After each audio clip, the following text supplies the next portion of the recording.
Pois é, estou de volta com uma nova review. E desta vez é o Metal Gear Solid 5 The Phantom Pain. Aquele que foi o último jogo de Hideo Kojima, uma lenda na indústria dos videojogos, pela Konami. Será então o último jogo desta saga com o seu selo de qualidade. E posso dizer, desde já, que valeu a pena a espera para jogar este grande título, que é, na minha opinião, o jogo do ano. Pergunto-me agora, por que raio estive tanto tempo sem fazer reviews? Por que raio tenho apenas metido pequenos certos de gameplay no meu canal do YouTube? Ao que eu respondo, metam-se na sua, vão na vossa vida, caralho, pá! Não tenho de vos dar satisfação nenhuma, pá! Era só o que faltava. Tá bem, tá. Mas bem, vamos lá agora ao que realmente interessa. O ponto de partida deste jogo é a continuação da sua prequela, o Metal Gear Solid 5 Ground Zeroes. Na situação onde Paz salta do helicóptero para salvar o Big Boss que havia acabado de salvar. Nice job. Mas que nada mais era que uma armadilha, pois Paz tinha explosivos dentro do corpo dela. Ela salta do heli e explode a meio do ar, sendo que danifica o helicóptero e ele cai.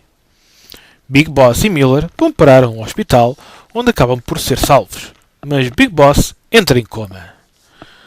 Ele acorda alguns anos depois, sem um braço.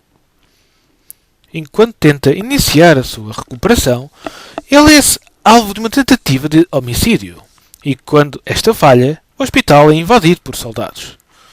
Posso dar aqui um salto, mas digo que esta introdução acaba com Big Boss a fugir de cavalo, com o Ocelot ao comando desse mesmo cavalo, e a serem perseguidos por um homem em chamas em cima de outro cavalo que está, por sua vez, em chamas. Algo completamente fora do âmbito, ou não, pois isto é Metal Gear. E o sobrenatural sempre esteve muito pegado a este jogo. Big Boss escapa e forma a sua própria fábrica de fazer guerra. Eles dizem que é uma empresa de segurança e de ataque e etc. Corporações privadas, dizem eles. Gun for hire, digo eu. Um exército privado à venda por quem pagar mais. Mas, com esta sua nova companhia, Big Boss tenta se vingar de quem destruiu a sua Mother Base, a sua antiga companhia que tinha sido destruída.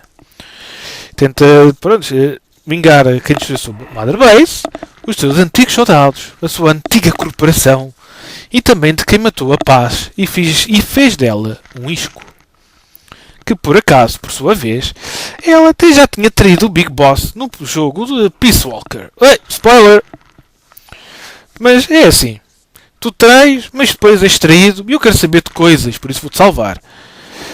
E depois quase morro porque tens uma catrafada de explosivos no bucho. Bem, eu tentei estabelecer aqui as bases da história inicial deste estrondoso jogo. Pena que nos parâmetros da história sabe assim meio inacabado. Pois até ao final do primeiro ato, a história está brutal, todas as missões têm sentido, existe uma linha de desenvolvimento mesmo da história e lógica. Mas depois, no segundo acto, as missões supostamente principais passaram a não ter muito sentido. Não existia um seguimento lógico. Tão simples como isto.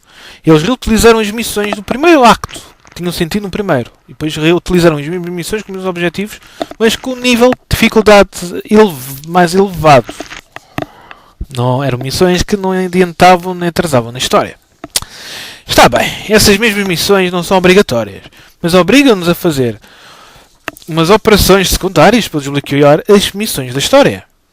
Acho que não me estou a fazer entender bem, mas basicamente é isto. Eles apressaram o final do jogo. Muito possivelmente devido ao mau ambiente entre a Konami e o Hideo Kojima.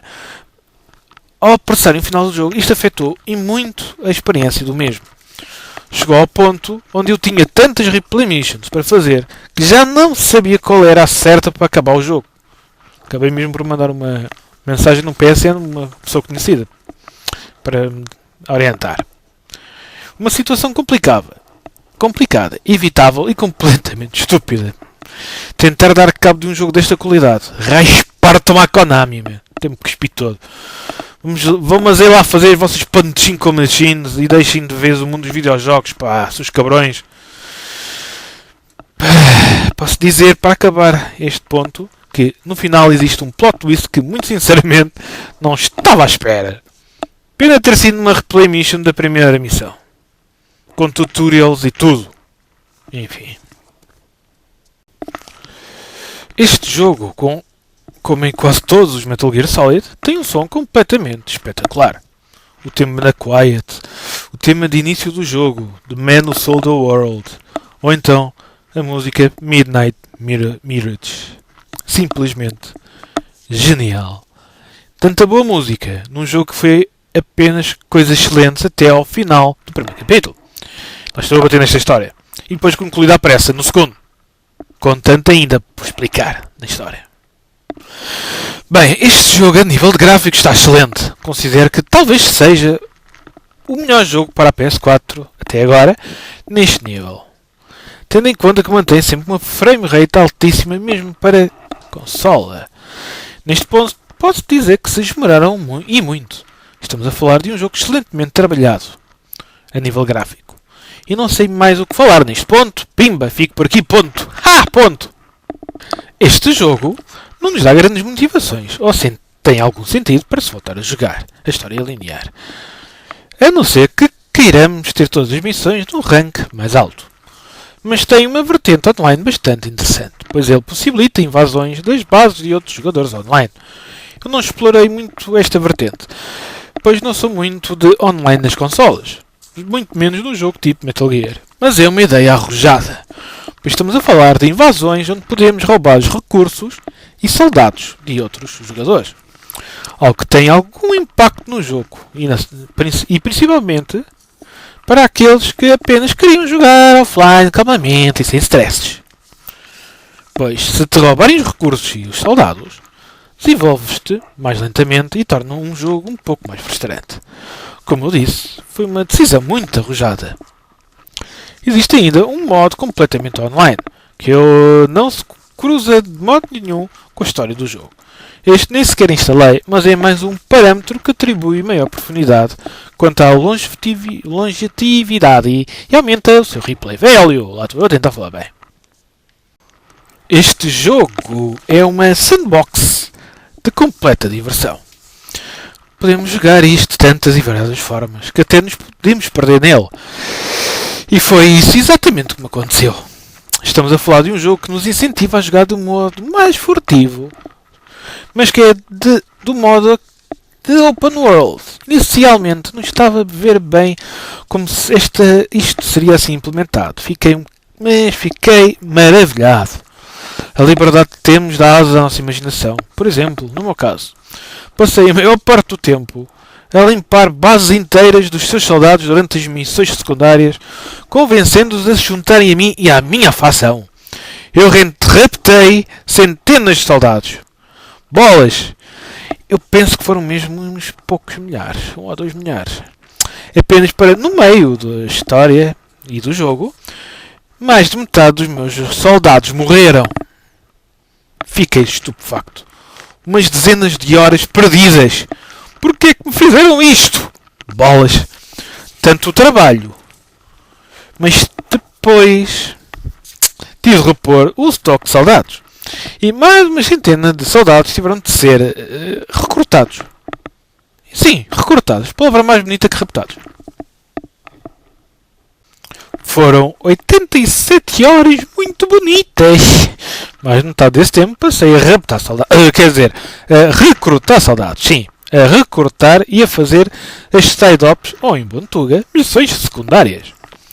Mas foi tempo que passou a voar. Apenas me apercebi do total tempo durante a missão final. O tempo voa quando estamos a divertir. Não que raptar pessoas seja divertido e isso aconselho. Eu não rapto pessoas, só em jogos. Não rapto em pessoas em vida real. Na vida real são... Ok. Ora bem, estamos a falar de Metal Gear Solid de Hideo Kojima. Não podia ser nada menos que épico. Mesmo apesar do fecho precipitado da história do jogo. não deixa de ser a melhor experiência de gaming deste ano. Quem não concorda pode enviar um mail para idon'tcare@cry.baby.eatmyshirts. Pois bem, e assim se passou mais uma review. Já não fazia uma há mesmo muito tempo. E agora fiz a do jogo que, na minha humilde opinião, é o jogo do ano. É verdade. O segundo capítulo da história é realmente muito apressado e dá um ar de estar assim inacabado. Sim, é esse o elefante na sala. É que muitos fãs não querem sequer referir este ponto. O jogo parece não estar acabado. Parece que, a meio do seu desenvolvimento, decidiram que tinham de acabar na semana seguinte. Rumores indicam que missões foram cortadas, uma terceira zona do jogo foi completamente cancelada e que estava ainda programado mais um ano de desenvolvimento. Mas que foi tudo apressado porque Konami não estava a gostar dos custos de programação do jogo. Ou seja, não era uma Panchico Machine que imprimia dinheiro ainda durante a sua fase de concepção. Eu, como fã incondicional desta série, posso confessar que fiquei um pouco triste como trataram as missões finais deste jogo. Se bem que as missões finais diretamente relacionadas à história continuaram de extrema qualidade, e a da Quiet foi verdadeiramente arrebatadora.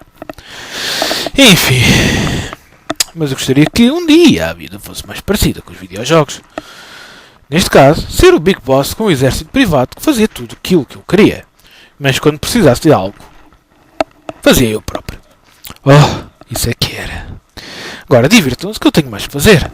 Oh não? Oh, and never forget. Gaming is my life. And all my life is for gaming.